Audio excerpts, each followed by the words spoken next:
Բարև ձեզ հարգելի հայրենակիցներ, ես Մարատ Հակոբյանն եմ Կիևից։ Այսօր Ուկրաինա-Ռուսաստանի լայնածավալ ներխուժման 1316-րդ օրն է։ Ուկրաինայում նշվում է Պաշտպանների եւ Պաշտպանուհիների օրը, Դեն Զախիսնիկիվ տա Զախիսնից։ Սա հերոսների օրն է, որոնց շնորհիվ Ուկրաինան այսօր գոյություն ունի։ Շնորհավորում ենք բոլոր մեր պաշտպաններին եւ մաղթում արագ ու հաղթական վերադարձ։ Ուկրաինայի հայերի միությունը եւս միանում է հերոսներին ուղղված շնորհավորանքներին։ Էկրանին տեսնում եք հայերի միության շնորհավորանքը։ Այսօրվա եթերում ունենք ինչպես ոգեշնչող, այնպես էլ ցավալի լուրեր։ Երեկ Օդեսայում աննախադեպ հորդառատ անձրևի եւ ջրհեղեղի հետևանքով զոհվել է 9 մարդ, այդ թվում երեխա։ Իսկ մինչ Պուտինը Ռուսաստանը փորձում է ուժեղ Երևալ հարվածներով շուկաներին եւ քաղաքացիական շինություններին Խարկովում եւ Դնեպրում, ձեր էկրաններին տեսնում եք կադրը Դնեպրից եւ կադրը Խարկովից, իսկ ուկրաինական բանակը իր մշտական գործն է անում, խոցել է հերթական նավթավերամշակման գործարանը Ռուսաստանի տարածքում, խոսքը Յարոսլավլի նավթավերամշակման գործարանի մասին է։ Բացի այդ, ժամանակավորապես օկուպացված Խերսոնի մարզում լիկվիդացվել է հայտնի կոլաբորանտ Վլադիմիր Լեոնտևը, ինչպես նաև Ստավրոպոլի երկրամասում ավանգարդ հատուկ ստորաբաժանման ղեկավարը եւ նրա օգնականները Ուկրաինայի պաշտպանության նախարարության գլխավոր հետախուզության վարչության գործողության արդյունքում Կովկասի ազատագրման շարժման աջակցությամբ ոչնչացվել է Ռոսգվարդիայի զինյալների խումբ, լիկվիդացվածների թվում են ավանգարդ հատուկ ստորաբաժանման ղեկավար, փոխգնդապետը, նրա օգնականը եւ վարորդը։ Բոլոր տեսանյութերը եւ կադրերը հասանելի են մեր Telegram-յան ալիքում, ովքեր դեռ բաժանորդագրված չեն, բաժանորդագրվեք եւ վայելեք։ Կարևոր է հետևել նաեւ Telegram-յան ալիքին, որովհետեւ այնտեղ շուրջօրյա լրահոս կա եւ ցանկացած պահի կարող եք տեղեկանալ, թե ինչ է կատարվում Ուկրաինայում եւ աշխարհում։ Վստահ եմ մեր մշտական լսարանը ուշադրություն դարձրեց, որ տեքստում նշվեց Կովկասի ազատագրում շարժումը։ Սա հուշում է մեզ, որ Ուկրաինայի կողքին մարտնչում են ոչ միայն ազատասեր ռուսաստանցիները, այլև Կովկասի բնիկ ժողովուրդները, մեր անմիջական հարևանները լեռներից այն կողմ։ Այսպիսի ուղերձները պիտի հստակ մեսիջ լինեն պատասխանատու անձանց Հայաստանում, ինչպես նախկինում էր, այլևս չի լինի, ինչ որ կապված էր Ռուսաստանի հետ պետք է վերանայվի, ավելի լավ է պատրաստվենք վաղվան այսօրվա, թե չէ ամեն տեսակ շարմազանումներ թռչում են Մոսկվա, մնում են ճանապարհին եւ համոզված եմ նույնիսկ դրանից հետո չեն գիտակցում, որ նախկին Ռուսաստանը այլևս գոյություն չունի։ Այսօրվա Ռուսաստանը հիշեցնում է մեր ազգային էպոսի Մսրամելիքին, եթե իրեն թափտա կկիսվի, իսկ Ռուսաստանի դեպքում կբաժանվի ոչ թե երկու, այլ բազում մասերի։ Նախքան մեր այսօրվա եթերի հիմնական թեմաներին անցնելը, խնդրում եմ մի քանի վայրկյան հատկացնել YouTube-ի գործիքներից օգտվելու եւ մեր եթերը լայքելու համար, ինչպես նաեւ եթե կարելի է տարածել սոցիալական ցանցերում, ինչպես երեք նշեցի, ցանկացած ձեր լայքի եւ տարածում դա պայքար է չարի դեմ, որքան ավելի շատ մարդիկ իմանան Ուկրաինայում տեղի ունեցող իրադարձությունների մասին, այնքան լավ կլինի բոլորի համար, հատկապես մեր հայրենակիցների, որովհետեւ գիտենք, որ Ռուսաստանում մեծ թվով մեր հայրենակիցներ կան, որոնք չեն աջակցում Պուտինյան ռեժիմին եւ ուրեմն նրանք պետք է իմանան իրենց գլխի գալիքը։ Սա վերաբերում է նաեւ մեր այն հայրենակիցներին, ովքեր եւ Հայաստանում եւ շատերը նույնիսկ Ամերիկայում լինելով ինչ որ իլյուզիաներ ունեն Պուտինի հետ կապված։ Միաժամանակ իմ շնորհակալություն եմ հայտնում ձեզ ձեր աջակցության համար, ձեր լայքերի, տեսանյութերով կիսվելու համար։ Տեսնում եմ Facebook-ում, շատ հաճելի է, շատ շնորհակալ եմ ձեզ։ Ամերիկա-ռուսական հարաբերություններում հետաքրքիր զարգացումներ են։ Ամերիկայի նախագահ Դոնալդ Թրամփը Մեդվեդևին անվանել է անխելք մարդ, իսկ դիմելով Պուտինին հայտարարել է. «Դու վատ տեսք ունես, դու արդեն 4 տարի պատերազմ ես վարում, որը պետք է տևեր ընդամենը 1 շաբաթ, դու թղթե վագրես»։ Միաժամանակ Թրամփի Ուկրաինայի հարցով հատուկ ներկայացուցիչ Քիթ Քելեգը ասել է, որ կարմիր գծեր հասկացությունը այլևս ոչ մի նշանակություն չունի Ռուսաստանի վարած պատերազմի համատեքստում։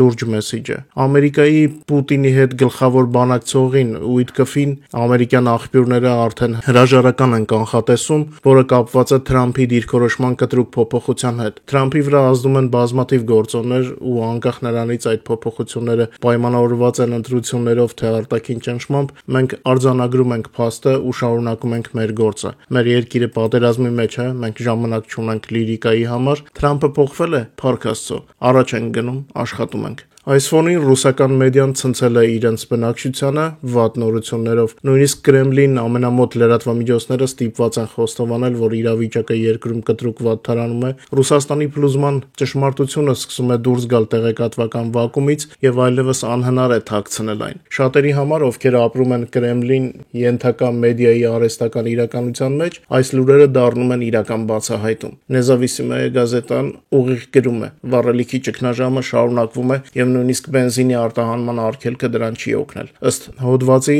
Ռոստատը ֆիքսում է բենզինի գների աճ, որը 3 անգամ ավելի արագ է, քան ինֆլյացիան։ Բացի այդ, աճում են բորսայական գները։ Միևնույն ժամանակ ընդունվում է, որ սահմանափակումների ներդրումից նույնիսկ 7 ամիս անց վառելիքի պակասը միայն աճում է։ Մոսկովսկի Կոմսոմոլեցը քննադատում է իշխանությունների հաղորդակցության ոճը, գրվում է, որ հասարակությանը ներկայացվում են ամեն ինչ լավ է, հիանալի է, всё хорошо, прекрасная маркиза պատկերը, ասես հեքիաթներ են պատմում։ Ըստ հոդվածագրերի, պետական մեդիան բենզինի հերթերի մասին խոսել է միայն այն բանից հետո, երբ այդ մասին հայտարարեց Դոնալդ Թրամփը։ Հիմա մի հատ աչքով անեմ այն տանջվածներին, որ մտնում եթերի տակ գրում էին «սուտ է», բա հիմա ինչ կասեք։ Եվ իմջելոց հիշեք, ես այնինչ հիմա արևմուտքի շնորհիվ ռուսաստանցիները իմանում են, ասել եմ տարուկես առաջ։ Եզրակացությունը հստակ է։ Անգամ ռուսական մամուլն այսօր ստիպված է խոստովանել, տնտեսությունը ճանկում է բոլոր ուղղություններով։ Վառելիքի ճգնաժամը անկում է գրեթե բոլոր ոլորտներում, դրոնների հարձակումները նավթային ենթակառուցվածքների վրա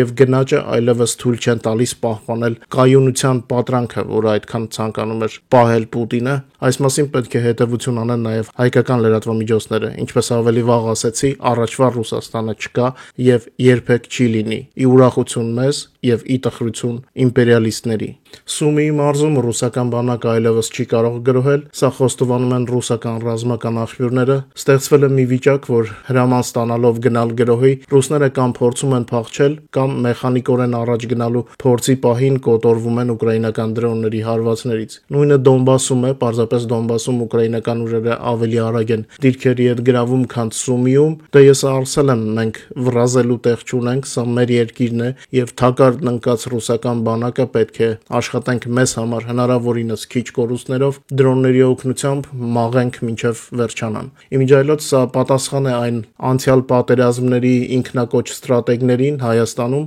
որ ասում էին ռուսները շատ են, մամլիչով դանդաղ կանցնեն, առաջ կգնան։ Բա ինչու է կանգնել ռուսական մամլիչը կամ կատոկը, ինչպես դուք եք ասում։ Կարող է բենզինն է վերջացել, թե կատոկ քշող չունեն։ Ցավոք այսպիսի մարդիկ հայկական եթերներում դեռ շատ են, տարբեր ալիքներ դիտումների համար դրանց հրավիրում են։ Ցավոք սրտի ապատեղեկատվությունը իրոք շատ է հայկական եթերում։ Այդ իսկ պատճառով շատ շնորհակալ եմ մեր լսարանին, որ տարածում եք մեր եթերները։ Նախորդ օրվա ընթացքում ռազմաճակատում արձանագրվել է 155 մարտական բախում, 3 հակառակորդը իրականացրել է 2 հրթիռային եւ 54 ավիահարված, կիրառել է 2 հրթիռ, ինչպես նաեւ թողարկել 112 կառավարվող ավիառումբ, բացի այդ արձանագրվել է 4463 հրետանային հարված, որոնցից 128-ը ռեակտիվ համազարգային կրակային համակարգերից, կիրառվել է 5531 դրոն կամիկաձե տարբեր ուղղություններում թիրախներ խոցելու նպատակով, օդային հարվածներ են հասցվել Դոնեցկի,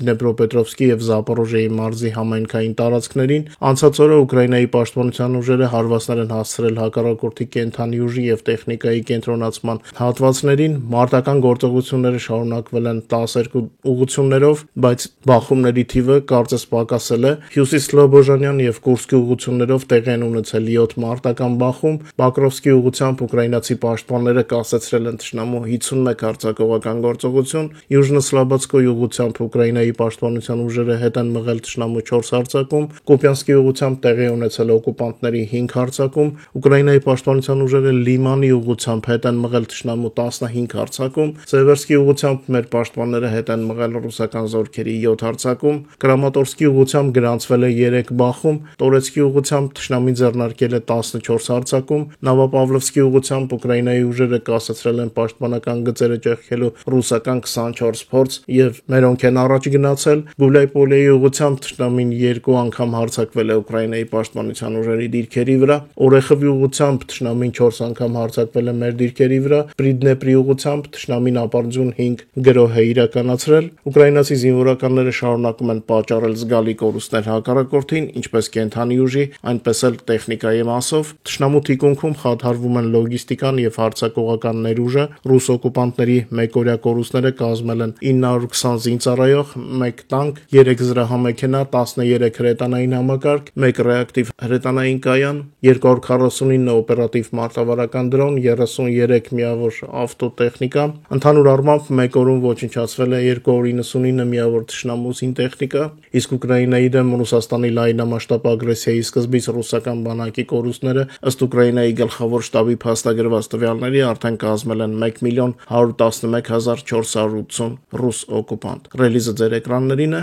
Ռուսաստանի կողմից Ուկրաինայի բնակավայրերի դեմ գիշերային հրթիռադրոնային հարձակման արդյունքում արձանագրվել է 5 հրթիռի եւ 5 շահեդ դրոնի հարված 6 տարբեր վայրերում։ Արդեն տեղեկացրել ենք, որ հարվածների հիմնական ուղղությունները եղել են Խարկովը եւ Դնեպրը։ Ուկրաինայի հակաօդային պաշտպանությունը ոչնչացրել է 44 ռուսական դրոն, ինչպես միշտ ուկրաինական կողմը ի տարբերություն ռուսների թիրախավորել է ռազմական եւ ռազմավարական օբյեկտներ Ռուսաստանի տարածքում եւ ժամանակավորապես օկուպացված տարածքներում։ Հոկտեմբերի 1-ի լույս գիշերը ուկրաինական դրոնները հարվածի են ենթարկել Սուխադոլնայա նավթափոխադրման կայանը Ռոստովի մարզի Վերին Դոնի շրջանում։ Հարվածից հետո նավթի տեղափոխումը դադարեցվել է։ Չորեքշաբթի առավոտյան Յարոսլավլ քաղաքում ուկրաինական հարվածի հետևանքով բռնկվել է նավթավերամշակման գործարանը։ Այս գործարանը մտնում է Ռուսաստանի 5 խոշորագույն նավթավերամշակման գործարանների շարքը։ Իդեպ վերլուծաբանների գնահատմամբ Ռուսաստանը կորցրել է արդեն